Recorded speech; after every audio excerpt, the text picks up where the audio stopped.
Atari. Made especially for systems from Atari. The video game that lets you help E.T. get home. Just in time for Christmas. Happy holidays from Atari.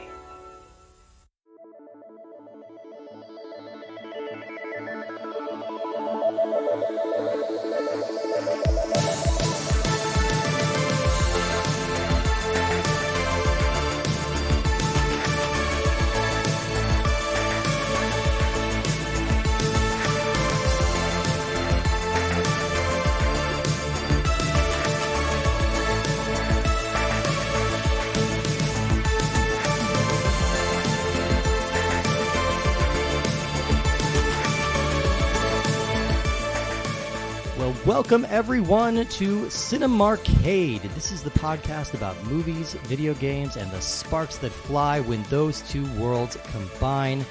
This is a video game tie-in podcast. We're going to be watching a movie, playing the game that is based on that movie, and then discussing both of them, and hopefully having as good a time as we did with today's game. My name is Steve Guntley, and who is joining me today? My name is Jennifer. I go by J-Ban, J-B-A-N, and I'm thrilled to be here. We're very excited to have you. And who else is here with us? Justin Wilhelm, just hanging out. Very happy to have you both. Thank you guys so much for coming out and talking about our very first episode. Very excited to be talking about E.T. the Extra-Terrestrial. I figured this is absolutely the best place to start for this basic kind of idea. And I thought you two would be perfect for this because, as I understand it, Justin, you used to live in J-Ban's shed until she coaxed you out with some Skittles. Yes. So it's a pretty similar experience to the movie. No, I mean, this is basically almost a biography. Yeah. I figured you guys would both have a lot of personal experience, like talking about this kind of situation. And plus, J-Ban is very prone to falling in holes. Yes, I am. Yeah, you can only get out by stretching your long neck. So it's my favorite part of the movie, honestly. Yeah. Well, welcome to all of our new listeners, to everybody tuning in for the first time. I'm going to do a little bit of business at the top, just to kind of let people know, like, what the hell this show is, what we're doing, like what the method behind the madness is. So each week we are going to be playing a different randomly selected game and watching the movie that corresponds with that game. We're going to be talking about both of them. At the end of each episode, we're going to rank the properties that we've just watched. So it's going to be on a rank from good movie, good game would be the very best you can do. Then I think the two middle categories, we got bad movie, good game, on good movie, bad game, which I feel like good movie, bad game might be the one we see the most, but I'm just predicting here. And then the bottom of the barrel is the dreaded bad movie, bad game, waste of time for everyone. So a couple of things that we're not going to be talking about, just to get that off the table right away. I'm skipping Lego games just because there's so many of them. There's so many Lego games. They're all kind of the same, and they're all just sort of loose adaptations of a property rather than a specific movie. I just figured, and I've covered That's a lot of fair. I've covered a lot of these Lego games on my previous shows, and it's just like, there's a threshold. I'm not doing made-for-TV movies.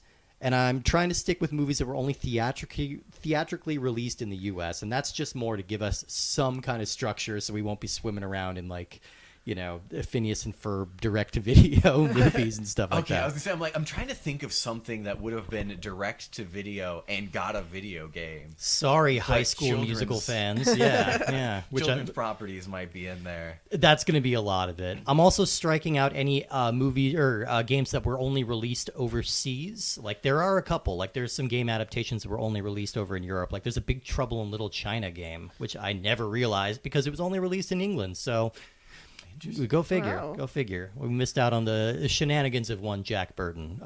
But, hey, another time maybe. And that's really all the rules, I think, because that's the most fun part about any podcast is establishing firm rules that must not be deviated from. Boundaries. Absolutely. We're all involved to certain degrees in the improv community here. That's a big thing. You establish your boundaries right at the get-go and get mad at the person who immediately violates them. So, yeah. So that's part of the fun. So I chose E.T. as the first one to talk about because, well, a couple reasons. Firstly, I feel like this is the property that's going to best demonstrate the reason for doing this show. These are the two most extreme opposite poles. Like, this is a movie that became the biggest movie of all time, the most successful film of its era, and a game that was so bad it destroyed the video game industry. Like, not even an exaggeration. This game killed video games for like 3 years. Not many games can claim that. Like, there are so many bad games out there. There are so many bad ones. Claim that. Yeah, I don't think anybody wants to aim for that record. You know, that's like such a low bar to hit. But I don't know. Well, we'll get into it eventually. But I think it definitely earns its reputation. Oh yeah. But yeah, so I just feel like it demonstrates the polar extremes of what we're going to be talking about. And I think the perception of these video game-based movies is always just that, okay, these are quick cash-ins. They're done on a tight schedule with a lower budget than usual, and they tend to be very low quality. And as such, they're kind of the forgotten redheaded stepchildren of the art world. You know, these are things that nobody's writing exposés about. Nobody's looking into the history about these things. Nobody's preserving any of it because most people want to forget that they exist.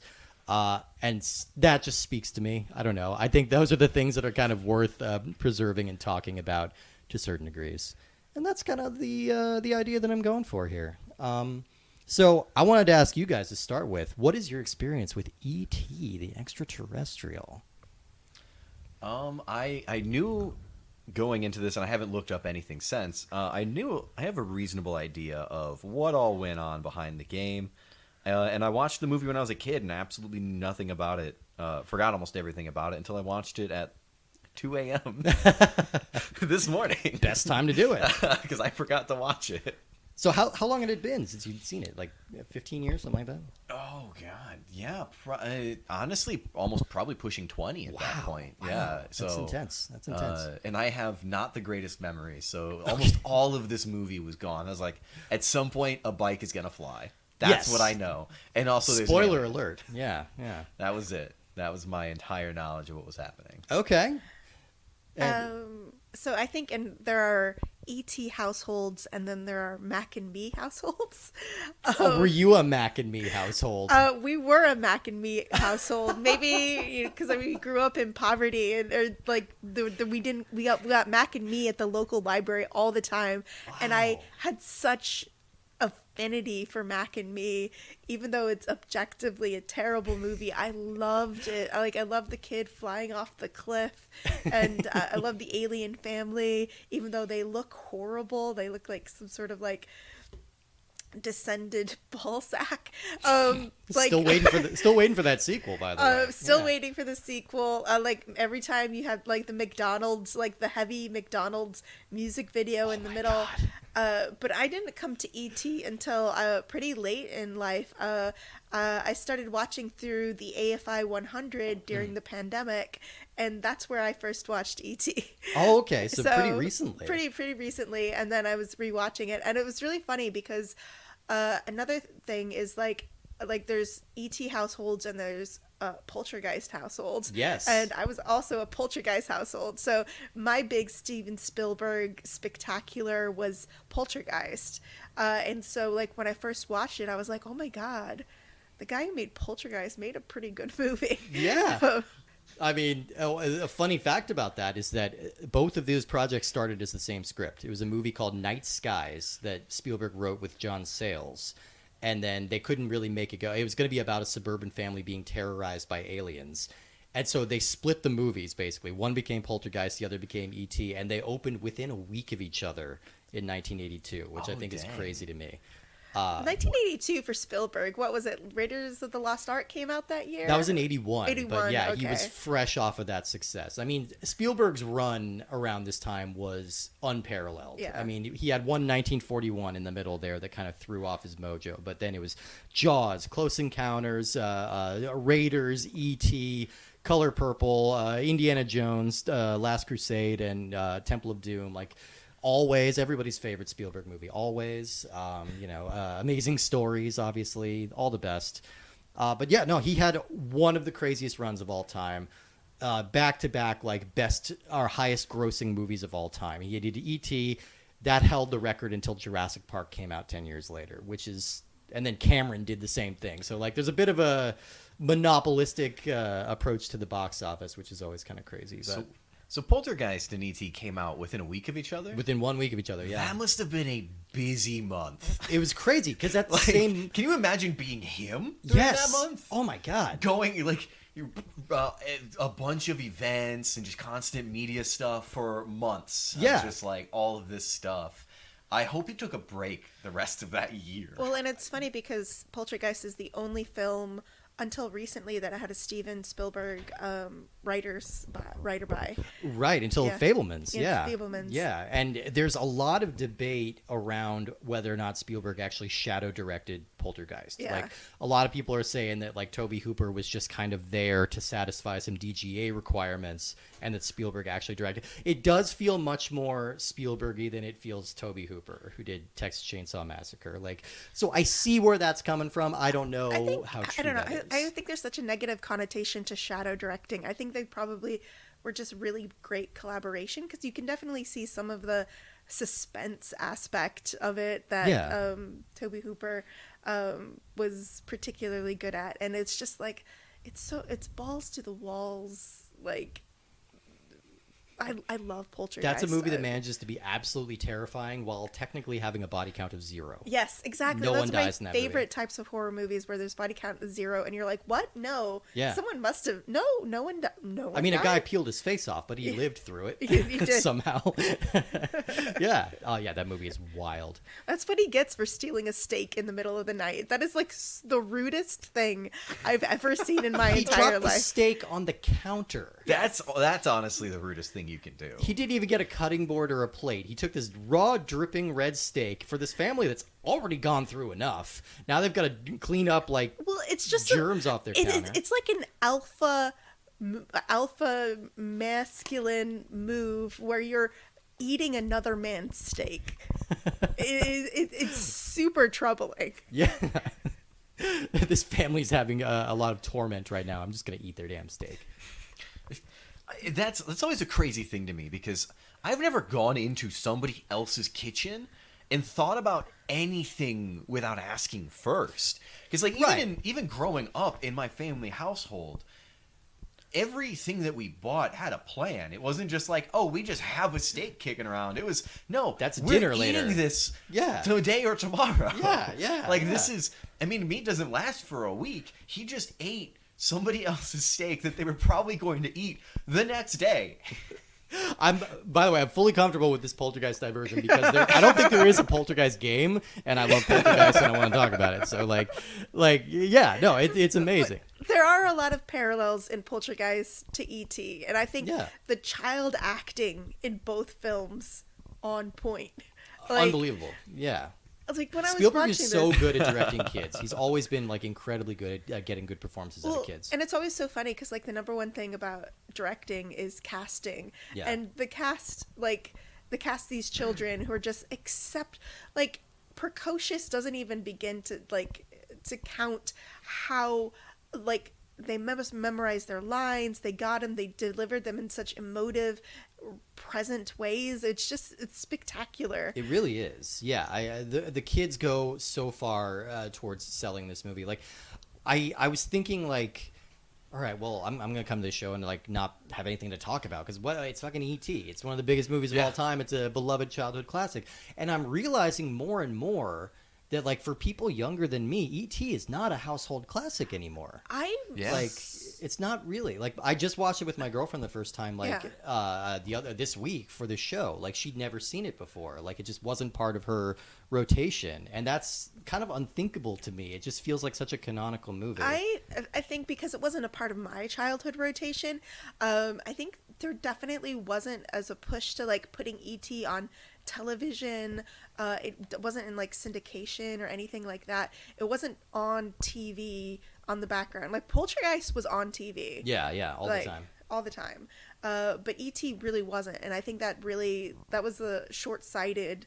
Like even now, like we all paid Amazon to watch it. Yeah. Which Some of us paid Amazon to watch it. I mean, this movie is kind of the reason we have like a home library concept, because for those who aren't ancient dust monsters like myself, like back in the 80s, buying a VHS tape was like $80-$90. All right, so that's why renting it was really kind of your only solid option. Like you had to pay that much if you wanted to own something. So having your own home library was kind of not really a possibility. And the VHS and Laserdisc for E.T. came out in 1988, and that was $25. And all of a sudden, it's like, all right, this is something that people can buy and bring home and have forever. And that sort of created this whole market of buying your own movies and building your own library. And now, even now, like, it's kind of a hard to find movie because it's not streaming easily anywhere, and you have to pay for it on Amazon. And I think to that point, this is a really interesting transition of how things went, because like we went to the video store all the time. Yeah. Because we didn't really own a lot of our own stuff. We usually rented everything. And so then everybody started building up their own libraries, and now we're seeing that fade away again. Yeah. Where we're all no longer having our own libraries of physical media. It's all like either downloaded from the internet or we streamed it from whatever site, Amazon, Netflix, whatever. And that's a very impermanent practice now. Like I'm starting to realize, like, things that you actually pay money to own on iTunes or Amazon can be taken away from you once the license rights expire. It doesn't matter how much you paid for it. It could disappear and you're just screwed. Yeah, even with video games, there are games that you cannot find anywhere. Yeah.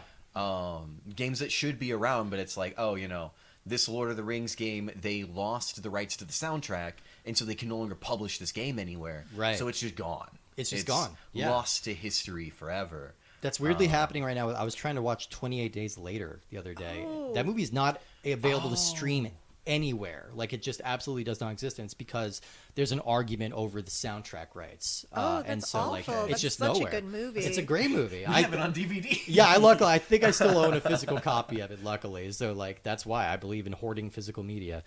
Yeah, but I mean, this felt like such a dyed-in-the-wool classic for me growing up. It felt like something that everyone is just gonna, one of those movies that everyone just agrees on. It's like, yeah, no, this is one of the greats. And increasingly, I'm learning that people younger than me this has not been a part of their growing up, and I really feel like it should be, because I don't know where your experience fell with this, but I think I'm a little biased because I've seen this movie maybe like 30 times in my life. Like, it was on such a constant rotation that I have a hard time seeing its flaws.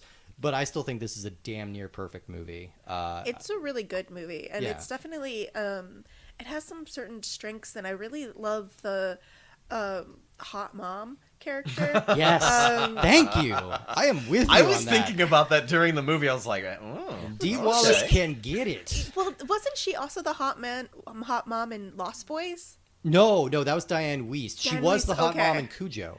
Cujo. I knew Yeah. she was in another hot And The mom Howling and situation. Frighteners. Yeah, she's in a lot of stuff. She's like a scream queen. Yeah, and I love, like, just having her subtly being going through, like, this tumultuous affair, like holding it together and holding it down. Like, it adds this poignancy to this movie, especially when Elliot is such a little shit. Yes. And, like, hurts his mom's feeling on purpose. Her kids keep calling her Mary. Like, Yeah. I kept noticing that. Every one of her kids calls her Mary at some point in the movie. Yeah. I'm like, my mom would have smacked the crap out of her. Not literally, but you know. One of the things that I thought was also like pretty appealing about this movie is that, I mean, obviously it's kind of aimed towards children. Yeah. But there's enough going on that like parents watching it are gonna relate to, like, oh, trying to wrangle these kids, you know. Absolutely. Who ordered pizza? Yeah. What are you guys doing? Are you guys going crazy right now? I love that scene early on where they're all just sitting around the table playing D&D, and they've got that Altman-esque, like, overlapping dialogue going on, because it's just the kids being kids. Like, they don't have dialogue in this moment. Spielberg just let the camera roll and say, just do your thing and have fun. And so they're all talking over each other and being rowdy and having a good time, and it feels authentic. You can get, it's a very tactile movie. You can really feel the linoleum. You can feel the shag carpet. You can get a sense of what this house smells like. And It the feels house- like an actual family lives there and is doing things. Yes. And the house, the set design has overstuffed the house so that it feels lived in. Yes. Because almost all television and all movies, they have this pared down nature of what a house looks like, and that it never reflects reality. This, with an overstuffed house, it brings it to life. Yeah. Especially like I don't know what child has that many stuffed animals in that closet. Oh, she has so many stuffed animals. So many stuffed animals. And it was just like but it really like set the scene for having like this and his room is messy, like with his He's got toys, all the Star Wars guys. He's got Literally. Snaggletooth. He's got Hammerhead. He's got Greedo. He's got Lando Calrissian. Who gets a Greedo action figure? Fucking cool kids too. Yeah, kids who know what's up. Here's the thing that the beginning of the movie made me think of: Stranger Things. Stranger Things is 100% biting the style of this movie. Yeah, I 100%. absolutely was like, oh yeah, this feels so much like Stranger Things that like there had to have been the directors, the people involved had to have loved E.T. as well. Oh, clearly, like, just the way that they portrayed the kids and a lot of the like interactions between them all, and they're not even like, yeah, it just the bike gang, like it all, and like I guess that's also kind of reminiscent of the culture of that era. And Yeah. So, but it just felt so similar to the point of where I almost feel like maybe season 1 of Stranger Things might hit that realm for the younger generation. I now. think, maybe that's part of what's supplanting it to a degree, because Stranger Things is so indebted to this movie and to Spielberg in general. Like the whole vibe of that show is just very much like what they used to call the kids in peril genre. You know, your Goonies and your whatnot. You know, Well, and I think it's interesting that I do wonder whether or not like how much kids in peril drama is actually very popular anymore. that's the thing. Like, yeah, because like these children are actually there are guns being pointed at them. Yeah. They're like it's just like there's so much peril. I wonder, and there's also not just like physical peril, there's emotional peril. Like E.T. dying is emotionally horrifying. it's wrenching. Yeah, It's wrenching, and it like I don't know. I don't want to say movies these days don't have that much teeth, but like because that's like crotchety old woman these days. No, but I mean you're very right. Yeah. But I just think Crotchetiness and all. Yeah. The crotchetiness is justified. Well, I think that's one of the reasons why we love Pixar so much. Is Pixar is definitely inspired by a lot of sort of E.T. and these types of genres of movies where there's definitely an emotional stake. Yeah. And this emotional stake is like I love E.T. looks like crap. Okay, this is something we need to address because, watching it with my girlfriend recently, I think she had a hard time getting over how ugly he is. Like, he basically does just look like a big pile of crap with these little wiggly feet, and like, you know, she couldn't really get past that. And I think that was a struggle with the production as well. That's why when they redesigned him, they gave him very large eyes, which is kind of how he can convey gentleness and how we can kind of relate to him, even though he's not like particularly conventionally cuddly. But I don't know. It was never something that entered my mind when I was watching it as a kid. I never thought, oh, look at that ugly little thing. I was thinking like, oh, look at this scared, lonely misfit. Yeah. Like that's what he is. It's at the end of the day, like E.T. is very childlike. People make a big deal about like the Jesus parables, which Spielberg insists was an accident. He wasn't really thinking about that act. I mean, he's a Jewish man. He's not really going to be too concerned with like Christian parables like throughout his movies. But it is something like you see E.T. come out of the ambulance wearing like robes with a big glowing heart underneath it, and it's like, okay, well, that's a little on the nose, but you know, but I think at the end of the day, E.T. is just a very childlike figure, and that's why it's so easy to relate to him despite him being kind of slimy and gross. Yeah. I don't know. It just never occurred to me that he was ugly. Well, I don't think his ugliness isn't repulsive to me, but I just think it's so bold. It was such a bold choice at the time. Like in the olden days, like lots of like things catered towards children weren't the height of attractiveness. But now, like say like most recently with like Grogu from The Mandalorian. Yeah.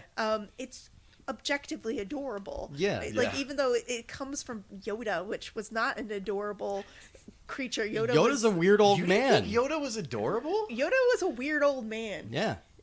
Okay, I get original trilogy Yoda, weird old man for Weird sure. old man. Yeah. Yeah. That's the prequel only. trilogy Yoda started to I don't know what you're talking was about. much more adorable. I think there's only one trilogy. I'm pretty sure. Oh, man. Yeah, I don't know what you're talking Oh, about no. there. Yeah, no, I refuse. I will not acknowledge.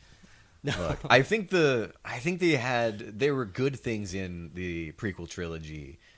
Some of the writing, the dialogue for sure, Garbage. was not great. Garbage. So, some of the dialogue was all right, and the rest of it was just Let's just say it's a very generational. mediocre. Like you're of a younger generation, so you think that you were exposed to them without knowing what was right and what was wrong. Yeah. I knew specifically what was wrong with those movies, Yeah. and yeah. I saw episode 3 in theater. So. I did too. No, I saw them all in theaters. The opening scene of episode 3, the opening like whole part there. I loved that, the whole space fight and everything. I was like, this is incredible. This is what I'm here for. I was on board until they talked. That was always my thing. Like all those movies, like, oh wow, this looks stunning. Oh, they're talking now. Yeah. Speaking of Star Wars, speaking of spaceships, Yes. the spaceship in ET with the mesh metal ramp. Yes, and like the aperture, like door that always And- looks so cool to me. Well, and the landing pads, which were basically exactly off of like a U.S. rover landing pads, but it was just like it's such a weird ship. It's great. It's all bulbous and it looks like a big onion. You know, like everything about it does look off-putting and alien. Like Yeah. it looks, Yes. it looks very foreign. Like we get that one little glimpse inside the ship, and there's this glowing stalagmites and like mushrooms growing everywhere, and it looks all humid and gross, and you just really get a sense of otherness from that, which I think is excellent. And then speaking of otherness, like and going back to Dee Wallace as well, I love the way that Spielberg shoots grown-ups in this movie, Yeah. where like you never see their face until he wants to convey that they are trustworthy.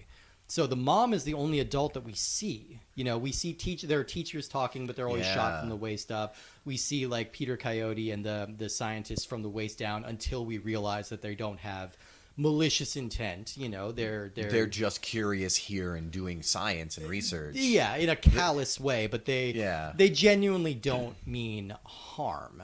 You know, I don't think, especially Peter Coyote doesn't it for sure, but They're not in the category of like we're here because we want to dissect this thing and do experiments on it. They're there because they're like, we just want to know what the hell this thing is. yeah. Speaking of dissecting, the dissection. Is it that time? Are we gonna dissect me now? The Finally!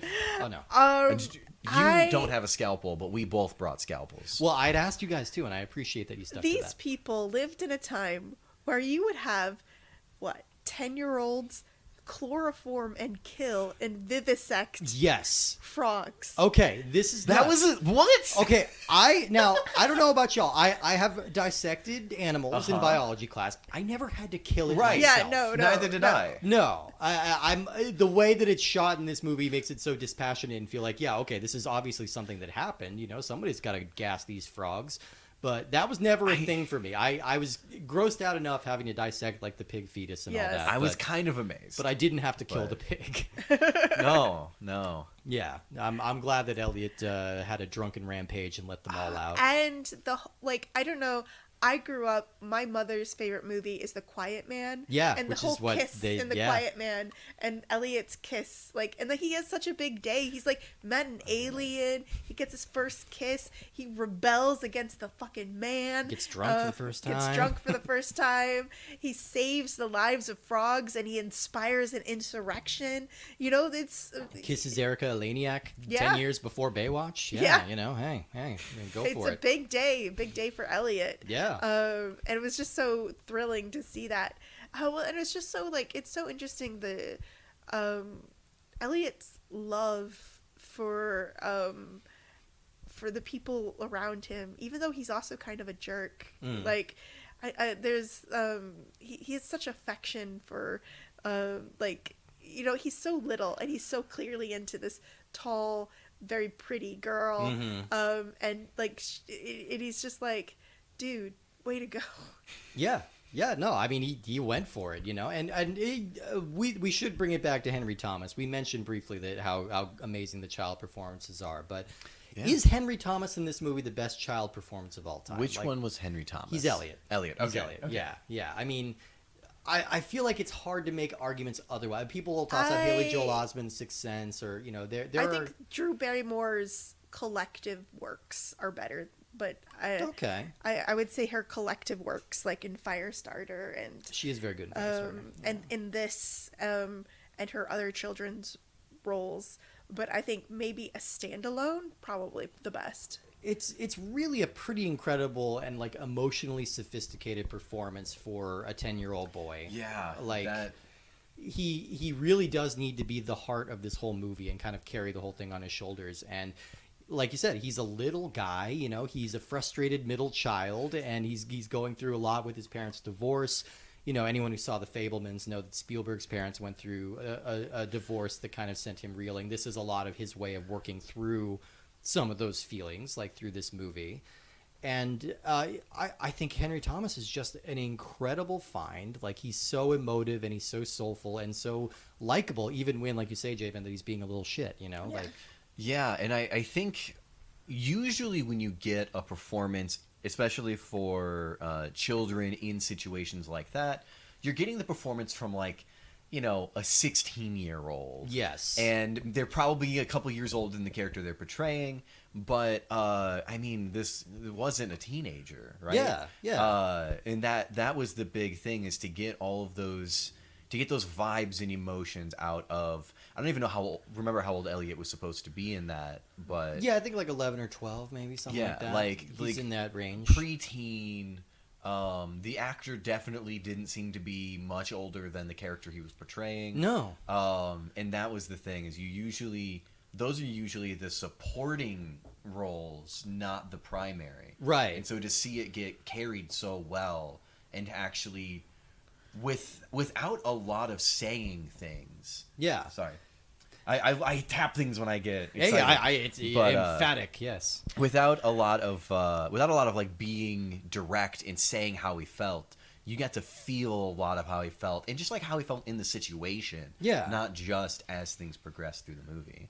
I mean, I don't know. It's just, there's something really special about it. And I mean, I love, and I'm forgetting the actor's name. I always do this, but the older brother, I think he's fantastic. And like, he's a really good older brother. He's skeptical and kind of a dick, but he's supportive at the end of the day. And the chemistry between the children, the chemistry was off. Like, they felt like a family. Robert McNaughton. Sorry, I just had to look it up so I could give him his props. Robert McNaughton. Great.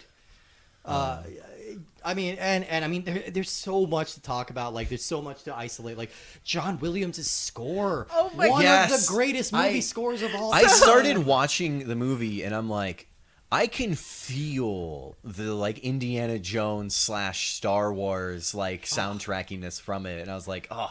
But he does it in a way where you can tell it's him. Yeah. But you also don't feel like it's the other movies. Yeah. And it feels like space, and it feels like adventure, and it feels like love. Like, somehow he's managing to distill all of these concepts and emotions into a musical score. It is a top 10 film score of all time. Yeah, for me. I thought about that multiple times throughout the movie. Of like, there were certain situations that were happening where I'm like, what's happening on screen is a little on the boring side, but the soundtrack is still great behind it to really help balance out all of the, like, throughout the film. And pretty consistently great. Spielberg as a craftsman is just kind of unparalleled. Like, he is so good at finding economical ways to shoot everything, to convey story through staging, to find all these shortcuts to kind of keep things moving and keep things interesting, even like if nothing is necessarily being said. Like, he's really good at just creating worlds and adding all this texture to it. And I think this movie still feels pretty timeless to me. And that's just why it makes me sad that it's not as much of a thing for the younger generation. And I hope it kind of finds new legs, like. Well, it's so interesting because, like, I've never seen it, like, played at a draft house or, like, played around there town. was just like a 40th anniversary, last July. I think they had a 1 week screening, but I didn't see it. You know, I didn't see where it was. Yeah, it feels like it has been a little lost, or it's being like they're being overly precious with it. Like, obviously, I don't want a sequel. There was a sequel being planned at one point where they were going to go to E.T.'s world, which is no. Come on, that's completely screwing up the dynamic. That's not what people like about it. Well, it's so funny because E.T.'s not a functional alien. Let's put the like, if we really thought hard, if this wasn't a children's movie, like, we would be like subject E.T. to scrutiny. Like, what is he doing?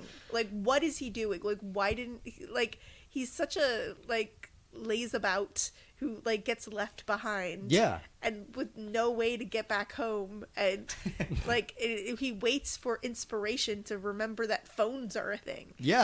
I just loved when the kids are at school and he's like, no one's home, I'm gonna do whatever I want, kick back, have a beer, watch some TV.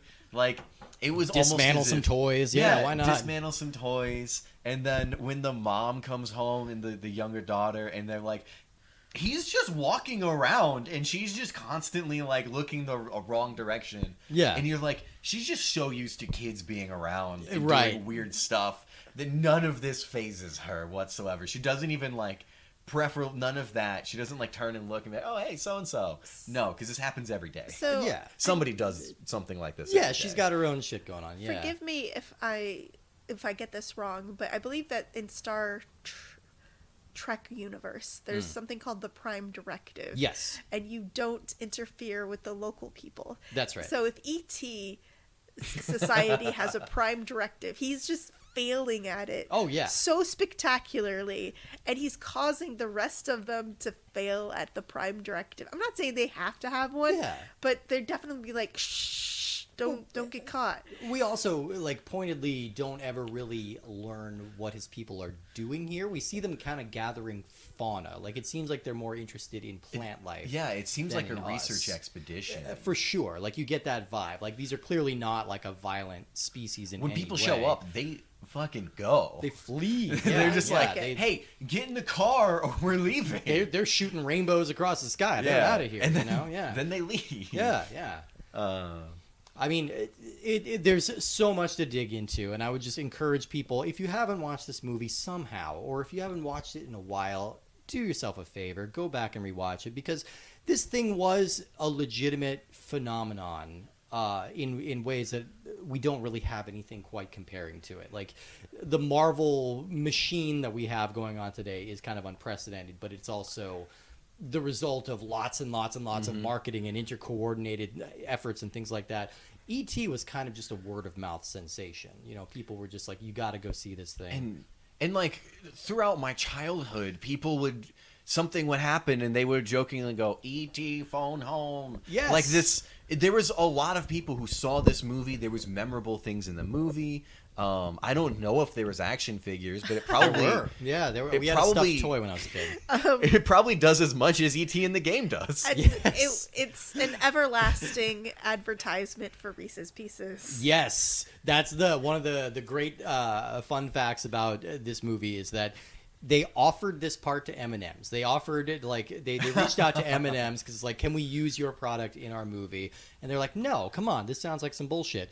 So they reached out to Reese's Pieces, which were invented the year prior, I think. They were a brand new candy, like, still kind of struggling on the market. They used them in this movie. I think they were the #1 best-selling candy of the 80s because of this movie. Like, it was this great synergistic moment, and then M&M's is just kicking themselves, and they have to resort to stunts like having sexy green M&Ms. Like, just too sexy for Fox News. Can I say something that might be controversial? I don't know, depending on your opinions. Okay. Bring it on. That's what we're here. Hot takes. Like a Reese's Peanut Butter Cup. I don't really like Reese's Pieces. That is a hot take that I don't think I can support. I love Reese's Pieces Buttercup, but I think Reese's Pieces are overrated. But I think my ex right, loved Reese's Pieces, so I feel like maybe when your ex likes something and you're like, you just no, yeah. Here's my one thing. Like, I do like a Reese's Peanut Butter Cup. Here's my one thing with it. It gets kind of like mushy in the middle. Like, so I like the mini Reese's Peanut Butter Cups because they're like tight and crunchy. The bigger ones get soft in the middle, which in a way that I don't like. I think the softness is I like it. The Reese's, like the trees and like the Christmas trees and the bunny eggs for Easter. Because the soft, gooey part is my favorite part. See, there's something about the texture of it that makes me feel like I need to brush my teeth immediately. Like if I feel gritty, I feel gritty all of a sudden. That is true.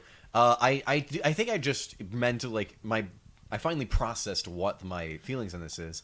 I think I love the chocolate to peanut butter ratio of a Reese's peanut butter cup, and you just don't get that with a Reese's Piece. Okay. There's less chocolate there. That's fair. And it feels more like I'm eating encapsulated peanut butter, which I'm not against. I love peanut butter. Maybe that's my thing. Maybe I just like ensnaring peanut butter and like eating it in its most concentrated form. But like the coating is, to me, just there for texture, and you don't get any of like chocolate flavor to it. Yeah. Which doesn't matter for M&Ms because the thing is full of chocolate. What do you think would be like the worst candy to use in this movie? Like what would be the thing that like E.T. would not follow?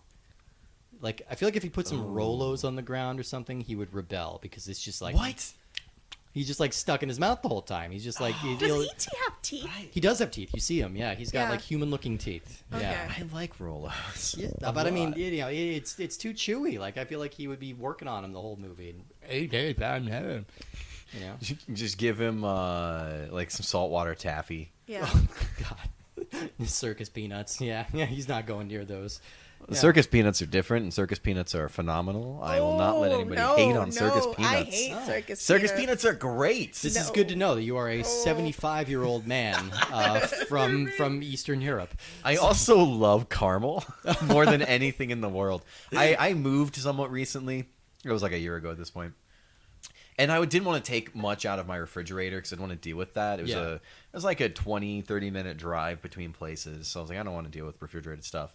I had a thing of like ice cream caramel, and I was like looking at it. I picked it up, I looked at it, and I opened it up, and I just guzzled it.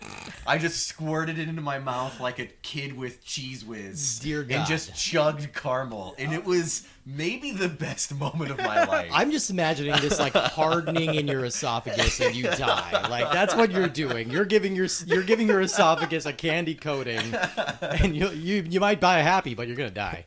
You know what? That's fine with me. If I go out with caramel, I went out doing what I love. Oh, well, absolutely. I might like caramel more than almost anything else in the world. Even more than E.T. the video game? Oh, how's that for a perfect segue? Look, I think it's time that we talk about E.T. the video game here for a second. All right. A lot of people might know part of the saga of E.T. the video game, and I want to kind of take it back to the beginning.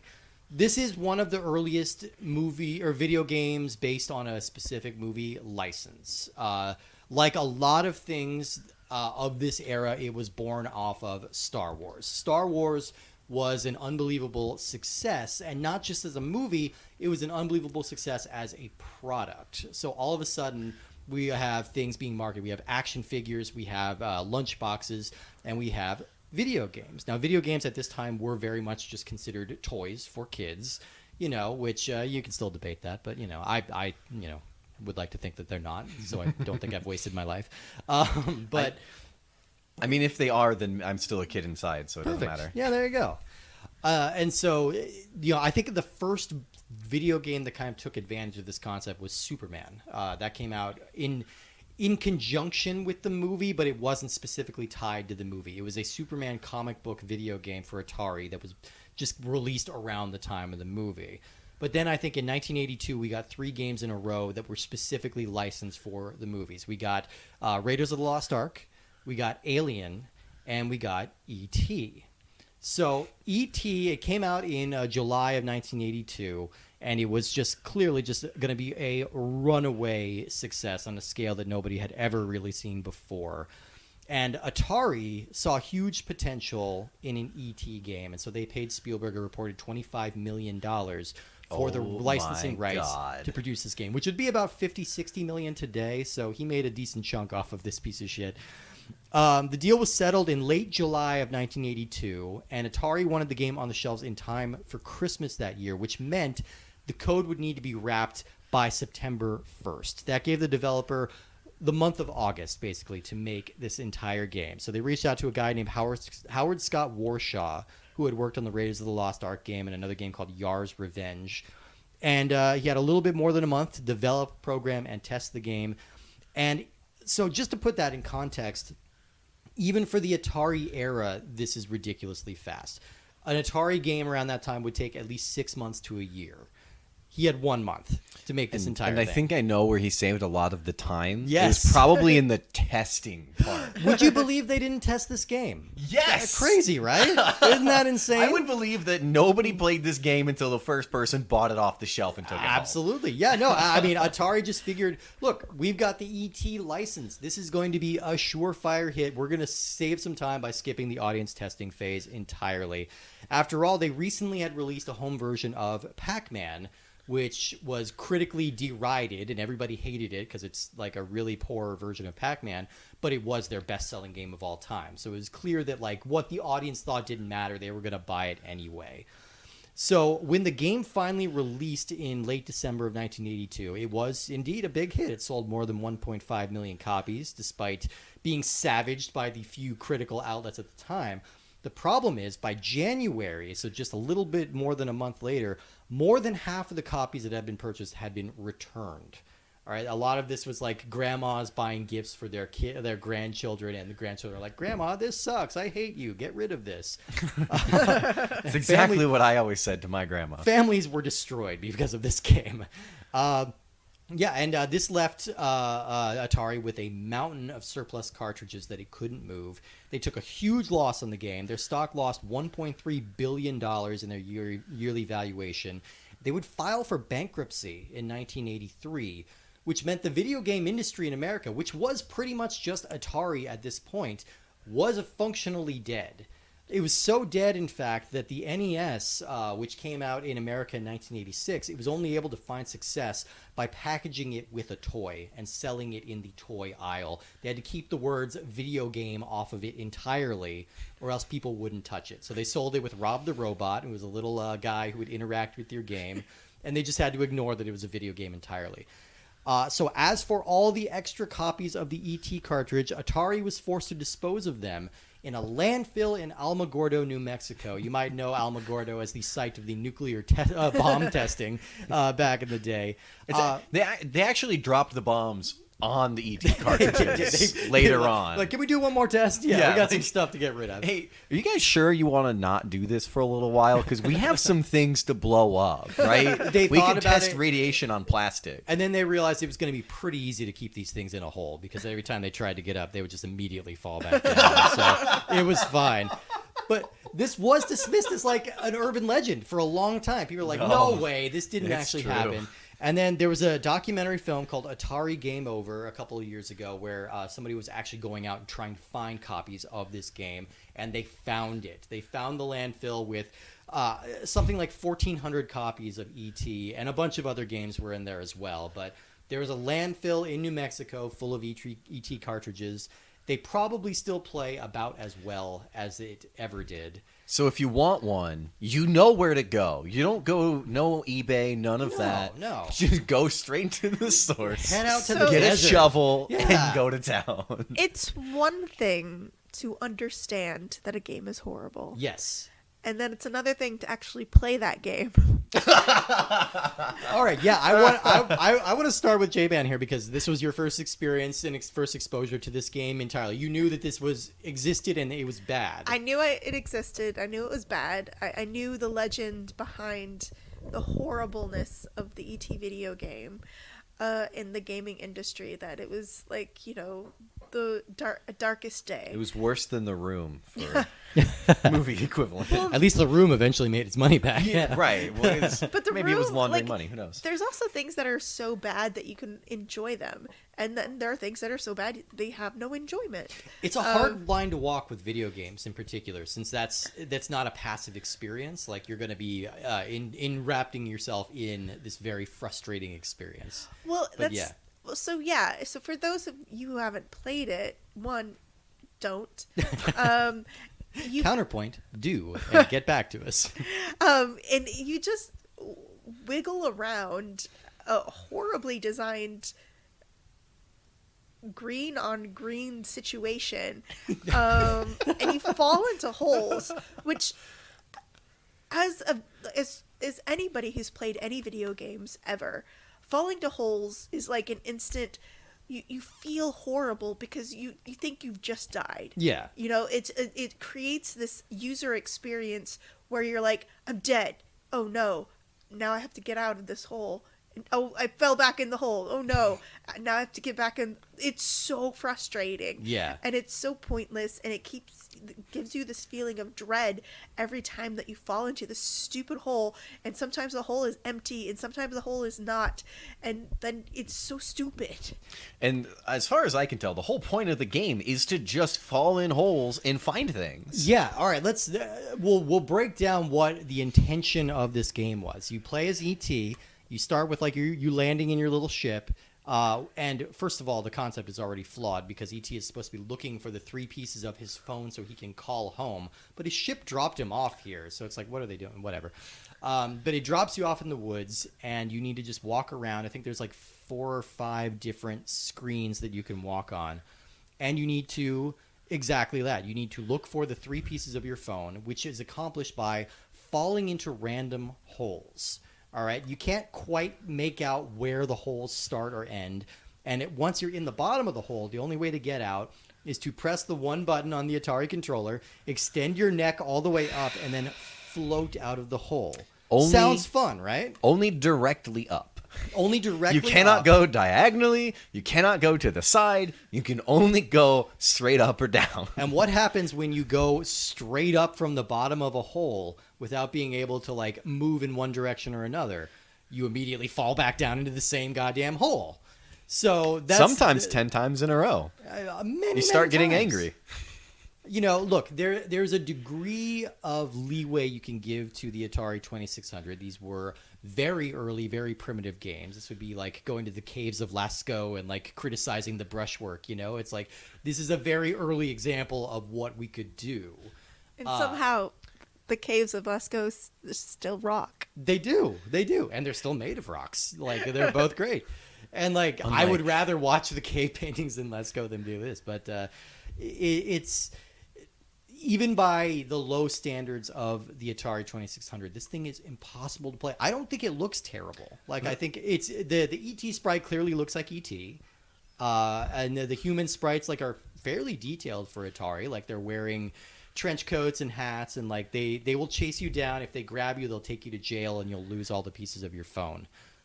Or like one of them, I don't know. Yeah, we only ever had a couple at a time. In the watching of E.T.,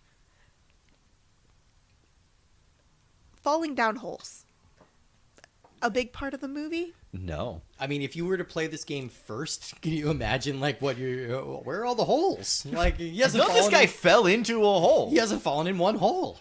He falls over a lot. He does. He's a little drunk. We didn't even talk about the awesome biking sequence. Oh, yeah, of course, the iconic biking scene. You could have made the game that. That's exactly what they should have made the game, was the biking, the escaping with E.T. The most thrilling part of the movie is the escape with E.T.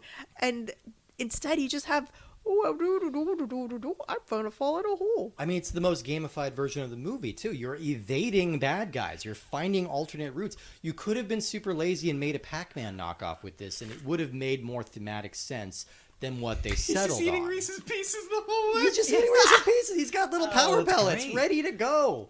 Like, you could have done something like that. The most infuriating thing about the game is that, well, there's 2 things that are infuriating. One, it tells you nothing. There's no explanation. Yeah. You don't even know how many lives you have. The only thing that you have is a number that counts down whenever you take steps from like 9,000 down to 0.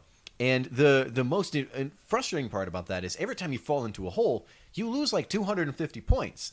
And then you try to leave the hole, and you fall back into it 4 times before you get out. You've wasted over 1,000 of your points just trying to get out of one fucking hole. I mean, I'm already like brainstorming a new Black Mirror episode where it's like Death Fitbit. You get your 10,000 steps, but that's all you get, and it's counting down towards your death. That's basically what this game is. Like every step you take is killing you, which is kind of a grim prospect. and it's just there's not a whole lot of game to discuss here, but I find it bizarre that I've never seen anybody beat this game. I've never gotten all. I mean, you got all, Justin. When you were playing, you got all 3 pieces of the phone. Is there then, only 3? What do I do after that? Exactly. I don't fell know. back into the hole. You fell back until in the hole. the scientist came and got me and took my phone away. Exactly. And then I had to go try to do it again. Yeah, that time he took the whole phone, and I was like, "Oh shit, this is a lot of work." You kept picking up little pixels, and then you would get like, "Oh, now there's a 1 next to your score. Now there's a 2. Now you got it up to 9." But it's like, what is this? These aren't lives. Oh, and we should talk about your life system, okay? Because when you run out of your 10,000 steps, when your Fitbit of Doom finally casts you into the eternal pit, then you turn into a little white dog turd ET where you're dead, and Elliot comes down into the pit, and you seemingly absorb his essence, and then he leaves. But, he doesn't take you out of the pit. But here's the thing: he gives you 1,500 points. Okay, that's all the extra points that you get to get out of the hole. Again, if you fall in this hole, it's 300 gone. Yeah. So, and it is not unreasonable to think you're going to fall in this hole 5 times, like just trying to get out of it. It is not unreasonable to think for anybody that at following along, trying to count this, that means that maybe you have 6 holes to fall into if you don't take any steps. Yeah. But you also have to take steps out. So yeah, it ends up like you lose an automatic 300 or 250-ish. Hey. But then in order to leave, Are you saying this game lose is a bad? bunch. Are you saying it? Are you saying this is a bad I'm game? starting to wonder. I'm I'm starting starting to think it might not be very good. I've played a large quantity of video games. I've played a lot of really shitty video games. I was on the Xbox 360 era achievement grind, trying to get as many points as you can out of achievements. Sure. Finding the games that were so shitty, but the time played versus points was worth it because you got so many points or how little time you had to play. I've never played a game this bad, and I'll tell you, I knew that this game was bad going into it. I knew enough to know that there was a lot of them in a pit somewhere. Yeah. But even I had the thought that the 3 of us are competent enough people that we'll be able to figure this game out. No. Not so much. Nope. Not so much. Nope. All 3 minds combined could not get out of the hole. Maybe this is the best game that's ever existed because We just don't know. No one can beat it.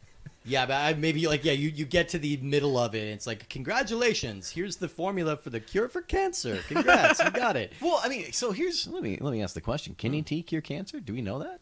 Oh, I don't know. Yeah, hard to say. I mean, he could cure a boo-boo on your finger. He can. Yeah. And I mean, I think What's he needs the to have the extent? ship nearby, right? Because he can it's cured. Maybe that's why they were studying. Oh, they should have dissected him. Now I'm on the scientist side. They should have Oh. They should have dropped a little chloroform cotton ball in a jar with him, and then waited till he passed out, and then dissected him. That's such an uncomfortable scene when Elliot is like yelling and screaming, and they're like, I feel like that for me, that section of the movie is just so heartrending. It's It like is. I think it's worse than when when E.T. actually dies. Like it's like is the area right before he dies when it's just like I feel like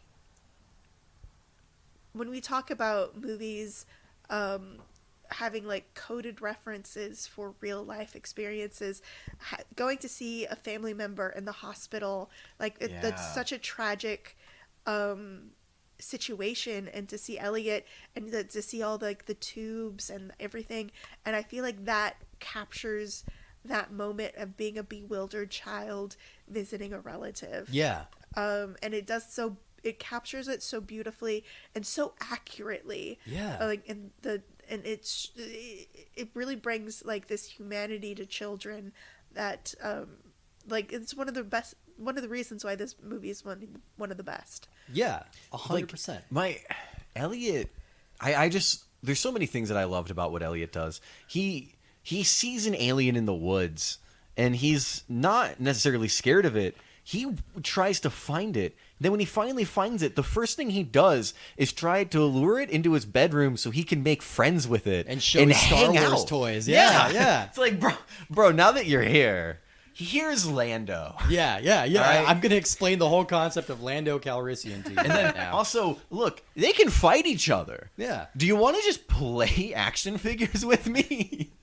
Yeah, of course. Yeah, want to make my little shark eat my fish? Yeah, why not? And Let's then do like it. then he genuinely, it's like there's always a lot of things. Stranger Things kind of does a thing like that too, where they find something in the woods and like, I'm gonna make this my pet. Yeah. It's clearly not the bad thing that's been trying to kill us all this time. No, definitely not. It's cuddly. But then, like, he realizes, like, okay, E.T. is smart, but doesn't know anything here. Yeah. So he starts trying to, like, teach him and talk to him, and like. Through all of this, E.T. learns language. Yeah. And can talk. I mean, not great. Well enough. Better than me. Yeah, like definitely well enough to communicate things. And then, like, after this bonding of like all of this, he then gets to watch E.T. kind of die, and in a way to like save him. Yeah. Yeah. Which is absolutely crazy that like the amount of things, that roller coaster of this movie takes place over like what, 3-4 days? Yeah. It's pretty quick, yeah. Yeah. It's not very long.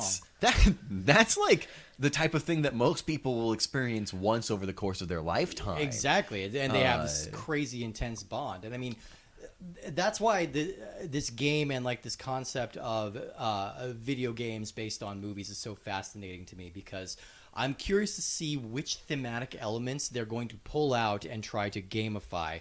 And the fact that this one went with finding pieces of a phone and falling in holes, when there's so much to dig into, there's more action in it, there's more heart in it, there's more thematically that you can do with this.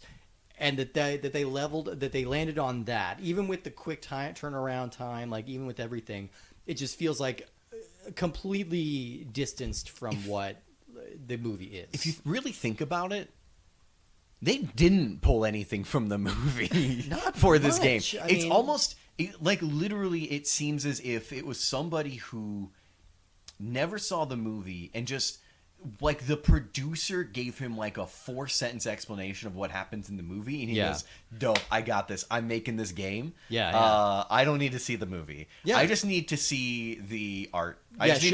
Show me the shape of the monster.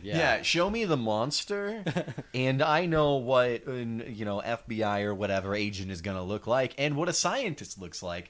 Because also, like the scientist in the game, you see him and you go, that's a scientist. But also, that's not what any of the scientists looked like in the movie. Yeah. And there really weren't any like FBI agents in trench coats in the movie at all. They were all kind of part of this science team, I guess. Yeah. Yeah, it was just this weird thing of like, there were the scientists all had like full hazmat and like astronaut helmets on. Yeah. And then it's like the scientist chasing after you is just a dude in a white lab coat. Yeah, it's insane.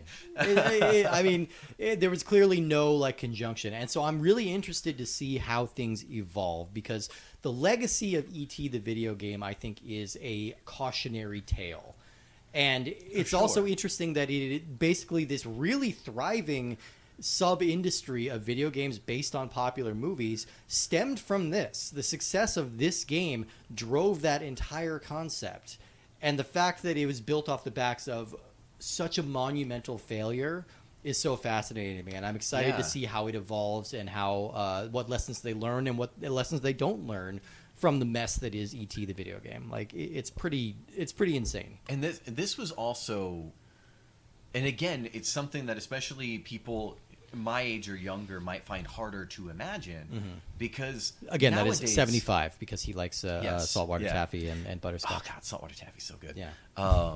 Those like caramels that my grandma would give me, I loved those.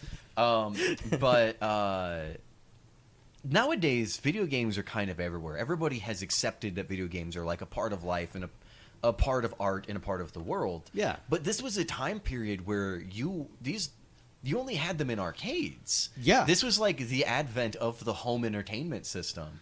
And so to have something this large of a failure tied to this large of a property, it's so damning, because again, people were just starting to buy these. Right. It's like if the first computer you ever bought sucked and didn't actually work. And like you tried to do anything and literally nothing happened. you would never buy a computer. Well, and I think the polar extremes of these two things, the most successful movie of all time, the game so bad it broke an entire industry, like the polarity of that set off this whole genre on like a collision course. Now it's like video games are the death of art, and it took us a long time for us to get around to the fact that like that's not necessarily the case, and it doesn't need to be the case. Like now we have things like I've been so immersed in Elden Ring for like months, and it's just such a singular and beautiful and terrifying experience that it's hard to imagine anybody disputing that this is a work of art. But it set us off on the wrong path. What video game was your first video game that you knew that this is art, this is storytelling? Very cliched answer, but it's Super Mario Brothers. Yeah. Super Mario Brothers. Interesting. It's still to this day one of the most perfect things ever created. Like the original NES Super Mario Brothers is flawless. And it is one of those things that's just kind of loudly like, this is not Atari. This is not just like cheap, like interpretive pixels moving around on a screen and you just figure out what it is. This is a character with personality, with physics, with momentum, with a world, with a mythology. Like everything worked about it. It was seamlessly controlled, easy to pick up, difficult to master, and when you fell in holes, it made sense. when you fell in holes, you just died. You didn't need to like extend your long Italian neck and try and get out of there. You just started over. It's a me, body horror. Yeah, no, I feel like I was spoiled with my introduction to video games. That's probably why I love them so much. Because my first video game was GoldenEye 64. Hell yeah. Also one of the greats when it comes to video game tie-in. That's going to come up. Yeah.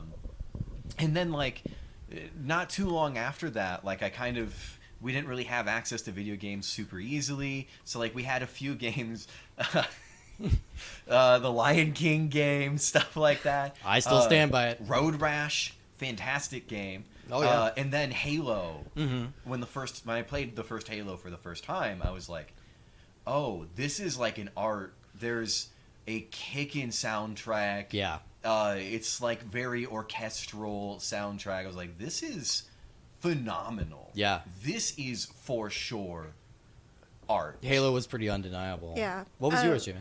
For me, I can't say like my first most memorable game was Super Mario Brothers 3. Yeah. Because I would play with my siblings, but the one that I sort of realized that this was like storytelling and art was this little game called Clock Tower 2. Yes, for the PS2, yeah. Yes. Yeah, Clock Tower was incredible. I remember like hiding underneath a bed and being stabbed through the bunk bed, and you had to hide on the upper bunk bed. You're being hunted by like this giant thing with scissors, like these huge scissors. It's a survival horror game. Correct me if I'm wrong. You don't have any weapons in that, No, right? you It's don't just have any all weapons. evading. It's all evasion. Yeah, yeah. Interesting. And if you Intense. evade wrong, you get brutally murdered. Yeah. Oh, What an introduction, right? Like what? hell What a yeah. what man? That's That one crazy. is intense. Like that one's scarier than like Resident Evil, which was also like Yeah, a Resident game that Evil really was- knocked me out. But I think we've pretty well covered E.T. Do we have any final things to say about either the game or the movie before we move on to our rankings? I have a good feeling what all of our rankings are going to be on this one. I think that's a no-brainer. Hot Mom, killer soundtrack. It's a good time. No, we asked you to review the movie, not your last dating experience. Whoa, hey-oh, zing, zing. Yeah, I mean, I'm gonna be presumptuous and say universal good movie, bad game. Yeah, we're all on that page. Great movie. Great movie. Horrible game. Yeah, I just think like we have to invent another level on the I don't see There has to be an extreme for this. like one. I don't see us playing a worse game. like if this is a scatter plot, like these are outside of the grid lines. Like yeah. these are both like this would be the Hall of Fame. yeah. Hall of Fame. Worst ever. It's gonna be up there. It's gonna be. I'm gonna be frank with you. We're gonna be playing some pretty bad games. There still are not many that are quite on the caliber of this one. So a game so bad it's historically important. Like that's hard to pull off. That's really hard to pull off. And then just Yeah. a movie that is a timeless classic. I think that has lost some of its shine over as generations kind of pass by, but I think it's due for a reappraisal, and I hope that more and more people are making this a part of their kids' childhood. Yeah, it's especially good as a family movie. Like, you can watch it as an adult and it's still a good movie. But like, there's a lot of good things. It's a fun movie to watch as an adult, but also it's great for kids. Yeah. Because there's nothing, notably inappropriate. There's a solid penis breath thrown in there. I think it's the worst thing that happened. My siblings penis breath all the time because of this movie. Yes, gotta love penis breath. Otherwise, it's a fun movie about a kid making a friend and learning life experiences. And so I think it's great for. Maybe don't show it to a 4-year-old because they might not really know what's happening. But anybody, if you have younger kids now who love Stranger Things, toss this on for them. Seriously, it feels weird to be hawking for E.T., which is, adjusted for inflation, the 4th highest grossing movie of all time, the 4th most popular film ever made. But I still feel like I need to hawk for it a little bit because it's a magical film. Yeah, and I feel like one of the things that it, again, unlike Stranger Things, which I feel like Stranger Things has some of this, but you learn things. As a kid, you can kind of learn, emotions are happening, stuff like that. Yeah, 100%. So, great family movie. Well, thank you guys for talking this one out with me. I think the next episode we're going to do is going to illustrate the opposite end of this spectrum. I specifically curated these first 2 games. The rest are kind of random, but I curated these 2 to show the 2 polar extremes. We're going to watch a bad movie that has a surprisingly good game attached to it. Did you just spoil the rating? I might have spoiled it a little bit. I'm not going to tell you guys how to vote on this. I feel like it was pretty clear from the beginning of this one how we were going to go. It's true. Some of these are going to be foregone conclusions, but I'd like all of us to just keep open minds, and I'm not going to judge anybody if they somehow like this next movie or dislike this next game. Because the movie we're going to be covering is The Mummy. And before you get excited, this is the 2017 The Mummy with Tom Cruise. There was a video game made of this. It's called The Mummy Demastered. It's a 2D side-scrolling Metroidvania-style game that is surprisingly solid. At least I thought so. And the movie is famously derided. So have either of you seen The Mummy yet, the Tom Cruise Mummy? I love The Only Mummy in My Heart, which is the one with Brendan Fraser. Boris Karloff. Oh, no, excuse me. Well, actually, the one with The Rock. I really liked the 1932 it's good. version. Yeah. It's only the funny thing about The Mummy and a lot of the early monster movies is that they kill everyone by strangulating. It's all strangling. It's all strangulation. It's all strangling. It's such a funny, you go back in time and you're like, ooh, I'm gonna strangle you, and you're like, run.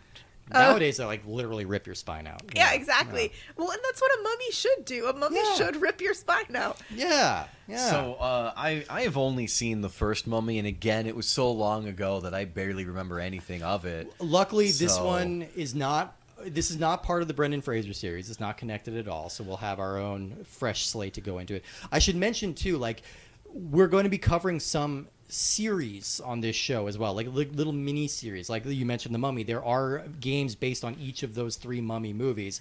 When that comes up, I figure we would just do them in a chunk. Okay. And, just do, one episode, and that way we can kind of stay on theme and not jump around. But this Tom Cruise Mummy is standalone because the Dark Universe did not happen. We'll get into all of that craziness. So thank you, everybody, for listening. We're going to have more information about social media, about everything. This is our very first episode, so I'm going to work on improving the sound quality, too, if that's an issue. It might sound great. Who knows? I'm recording it now. I just want to thank my 2 co-hosts for being here and for going along with this with me and for playing the E.T. game, which was probably hard on both of you. So. I've never played a game that only gave me 15 seconds of enjoyment before. That was new. All right, everyone. We will see you next time. Bye-bye. Bye.